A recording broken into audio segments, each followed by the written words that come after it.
Edhe në këto ditë dimri, kisha e Labovës së Kryqit në rrethin e Gjirokastrës, një prej monumenteve të spikatura të kulturës jo vetëm në vendin tonë, por edhe në rajonin e Ballkanit, vazhdon të tërheq vizitorë të ndryshëm. Palë vlerave historike, arkitektonike dhe të trashëgimisë kulturore, ky objekt kulti me moshë rreth 1500 vjeçare, gjithmonë më tepër përshndrohet në një qendër të promovimit të turizmit kulturor në jug të vendit.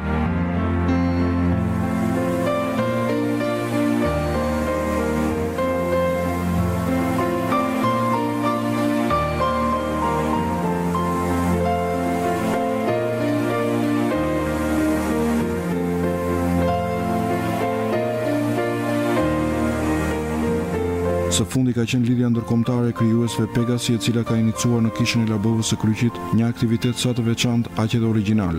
Shkrimtarë dhe krijues nga zona të ndryshme të vendit e kanë përzgjedhur këtë monument kulture si auditor natyror për të përcjellë krijimet e tyre. Në mjediset e veçanta të kishës së Labovës së Kryqit, poetët kanë interpretuar pjesë të ndryshme nga krijimtaria letrare. Do sekondë ditës, me den se do marr, do jap në ato, me zemra të vrara, të rindura shkelët, buzëqesh me dueshëm, heshtur pa bërzë. Kaldrëm i vogël, më i madh jetësime. Më lejo një çast frim nga ty unë marr. Sado që të shkelesh, sado që të puthesh, ta dish në zemër nga çty të kam. Dua të prehem në tokë, një emër përjetësie të shkruaj në krushtin e zemrës. Po të rendëm parzmoreve të historisë deri në rrënjët e pellazgjisë. Atëherë kur unori i grënte strallin e motet, të kurnin shqiptarit. Atëherë kur mbi qiellin tonë vringëlloheshin hekur e qelik, e loket djepronin kreshnik. Atëherë kur mbi Shqipëri të erdheshin vulkan Tallaz, mbretëronte shqiptari. Ku flejnë yjet dhe hëna, ku dielli shpërndan mirësi për të pavdekshmen shqiptari. Herë jam blerim, herë frymore thjesht. Krejt hije kthehem kur më presi në besë. Ndihemi të emocionuar që vargjet e krijimet tona i përsollëm në skenën e gurtë shekullore të kishës së Labovës së Kryqit, shprehen poetët pjesëmarrës në këtë aktivitet. Mes të tjerash ata pohojnë se ky organizim ka shërbyer edhe si muz për krijime të reja letrare. Unë megjithëse se i kam kaluar 62 vjet, po prap një mrekulli të tillë nuk e kam pa. Unë do të shihsha nga një këndvështrim tjetër, që të ruhet kjo bukuri në këto kohë. Në kaq sa Tallaz e ka kaluar Shqipëria, duhet jetë një popull thellësisht me kulturë, thellësisht pellaz. Dhe mbi të gjitha shumë edukativ, se vepra ka Shqipëria sa të duash në çdo plan, po nuk janë rujt kaq mrekullisht. Po me që përfitoj nga rasti, ata që e reklamojnë këtë bukuri, do të qysha përveç se janë poet, se është Pegas Albania, po janë edhe patriot, janë edhe shqiptar me plot kuptimin e fjalës që e njohin dhe e pasqyrojnë veprën e shqiptarëve. Këtë vepër të lashtë sa vetë historia. Këtë vend të shkëlqyer me gjithë këto histori apo me gjithë këto bëma të vjetra që shumë njerëz në vendin tonë do ishte mirë t'i mësojnë. Na frymëzon, na jep impuls dhe ndjehemi shumë mirë që të transportohet apo të thuhet gjithkund që vendi jon ka vlera, është një vend që na njeh gjithë globi dhe ne nuk njohim vetveten. Ndihem i kënaqur, i befasuar, se pse këtu në këtë fshat, në këtë kishë të Labovës së Kryqit, gjejmë gjurmë të e hershme të historisë shqiptare të pellazëve. Nuk e di, tu do të jetë një bumë turistësh, jo vetëm nga të huajt, por rreth parë ne shqiptarë duhet ta vizitojmë, të dimë gjurmën tona.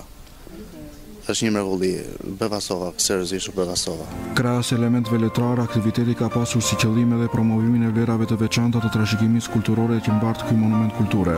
Ne bëjmë apel që vlerat e kishës së Labovës së Kryqit të konservohen dhe restaurohen, jo vetëm në shërbim të zhvillimit të turizmit, por edhe si një objekt me vlerat e historisë sonë, shprehen poetët e Pegasit.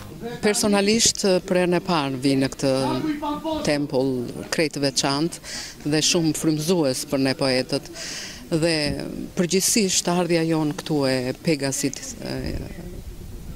lidhjes shkrimtarëve dhe artistëve Pegasi Albania. Shumica prej nesh vim për herën e parë dhe ishte vërtet një impresion kreti veçantë, të cilën them do ta përcjellim jo vetëm në kryeqytet dhe në qytetet tjera të Shqipërisë, por edhe me miqtë tanë në botë, pasi është një thesar që duhet vizituar. Me këtë rast duhet i bëj një apel edhe Ministrisë së Turizmit, Kulturës për të kthyer vëmendjen edhe një herë në këtë tempull të rëndësishëm, sepse vendet e tjera kudo i ruajnë shumë mirë këto dhe i kanë bërë vende pelegrinazhi, jo vetëm për besimtarët, por edhe për të rritur vlerat kulturore shumë vjeçare të kombit tonë. Mendoj se vizita në këto monumente të lashta dhe të ralla vlen për rinjin, që rinjit ta vizitojnë dhe mendoj me një vizion më lart pamës se si t'i vënë veprim këto monumente, si t'i vënë veprim këto perla të humbura nga sistemet deri tash, dhe mendoj që është diçka shumë e mirë që dhe Labova të ketë një të ardhmë më të bukur dhe më të mirë. Ardhja sot në këtë kishën e Labovës, që ka një mrekulli dhe unë nuk e kisha parë, është shumë domethënëse, se përveç të tjera është u ngrit edhe problemi që këto duhen mirëmbajtur, duhen sponsorizuar nga shteti dhe duhet të përdoren për vizita turistike, të cilat lidhen me rregullimin e rrugëve dhe të çdo gjëje që i shërben ngritjes dhe evidentimit të këtyre vlerave, me famë ndërkombëtare. Gjithashtu këtu recituan poezinë në këtë obor dhe unë ndjeva një emocion të veçantë në këtë sfond të mrekullueshëm. Në kuadrin e veprimtarive pegasiane, 2 ditore që zhvilluam qytetin e Gjirokastrës, një vend të rëndësishëm i dhamë edhe Labovës së Kryqit, këtij tempullit të madh. Qëllimi kryesor është që ne të sensibilizojmë gjithë opinionin për prurje të mëdha të turistëve, të vizitorëve, për të vizituar këto kontribute madhore të popullit tonë në shekuj. Ndaj ky ishte objektivi dhe synimi i ditës së sotme. U kombinuan në mënyrë tërësore dhe forca meditative dhe aftësia poetike e poetëve, të cilët të shprehën ndjenjën e tyre për këtë bukuri të madhe dhe të pashoqe që ka Shqipëria edhe Gjirokastra jonë. Duke ditur që kjo është një kishë me vlera shumë të mëdha, është një zonë në të cilën unë jam edhe drejtuesi i njësisë vendore, do të ishte mirë nxitja e turizmit, do të ishte, si të thuash, diçka më tepër që të kthehet koka nga këto vlera, monumente, ashtu siç kemi kishën e Shënmërisë në Labova, ashtu siç kemi Teqen e Melanit në Nepravisht, e shumë të tjera monumente. Ndoshta është dhe një apel që unë ja bëj njerëzve të cilët duhet të kthejnë kokën nga këto kulte dhe nga këto mrekulli që neve, si të thuash, i trashëgojmë. Është një trashëgimi shumë e madhe dhe arsyeja e mbështetjes tjetër e lidhjes të shkrimtarëve Pegas ishte që përveç se fjalës time sot në media ka të bëj shumë dhe pena. Pena është ajo e cila shkruan më tepër, flet më tepër se gjithçka. Gjatë viteve të fundit fal iniciativave nga institucionet publike, shoqatat e ndryshme të tjerë, kisha e Labovës së Kryqit ka qenë gjithmonë më shumë pjesë e guidave turistike. Sipas specialistëve të trashëgimisë kulturore, kjo kishë është një ndër më të vjetrat në gadishullin e Ballkanit. Ndërtimi i saj daton rreth shekullit të 5 të erës sonë. Një dëshmi e paraqitur një shekull më parë nga greko-shqiptari Nikolas Mustakis bën të ditur se kishës së Labovës, perandori Justinian i dhuroi një copë nga druri i shenjtë i kryqit të kryqëzimit të Krishtit dhe një dorëshkrim të artë të Shën Gjon Gojartit.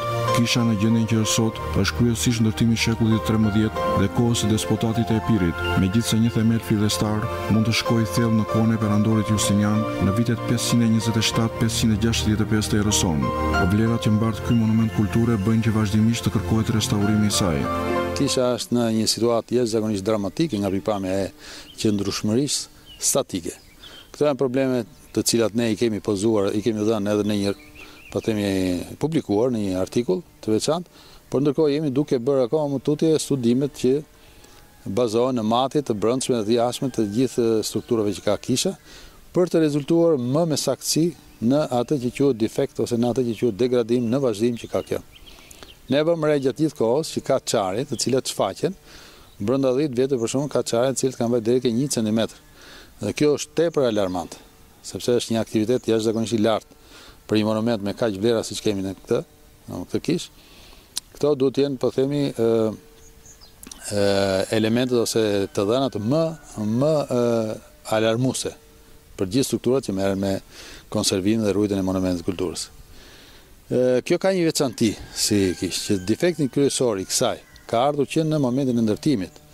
Dhe nuk është defekti ardhur për shkaqe sekondare ose shkaqe të mëpasme, domethënë nga periudha kur ajo është ndërtuar. Po ta vini re, kupula dhe tamburi që qëndron në pjesën ka një mbështetje mbi një kub, i cili është i formuar nga mbështetjet e brendshme të arkadave dykace që janë në pjesën qendrore të naosit. Qoshtet e këtij katrori, e pjesës ku mbështetet ose ku shkarkon gjithë po them peshën e vet, kupula me tamburin, janë deformuar duke u bërë, si thosh, me tendencën për të futur brenda. Kjo tregon që këto defekte ose këtë problematikë statike, kisha e ka pas që në momentin e ndërtimit. Dhe mbasi i ka dhënë shenjat e këtij deformimi ose kësaj po themi epje të madhe, shtrydhje ose shtypje të madhe që ka pas kjo ngarkesë, ndërtuesit me siguri kanë bërë dhe harqje shtesë brenda, me të cilat kanë tentuar dhe në fakt ja kanë arritur për i kohë shumë gjatë që ta frenojnë atë ecuri, rrëshqitje ose rrëzimi që kishte marrë, po themi, kupula. Por kjo, po themi, tendencë për të lëvizur është në vazhdim, mirë duke vazhduar, duke hecur, si thosh, deformimi, e përshpejton lëvizjen e vet, sepse luan rol negativ edhe, po themi, lëvizja e qendrës së gravitetit të kupulës. Ajo sa më shumë lëviz, aq më shumë e ngarkon me peshë pjesën nga ajo tenton të vej. Ne kemi bërë një llogaritje të përafërt, kuptohet, që afërsisht 280 ton janë ngarkesë që ka kupula bashkë me tamburin, e gjithë kjo ngarkesë ndarë në 4 pjesë, që janë 4 zonat ose 4 brinjët aty katrori që ne shohim, i bie gati 70 ton secila.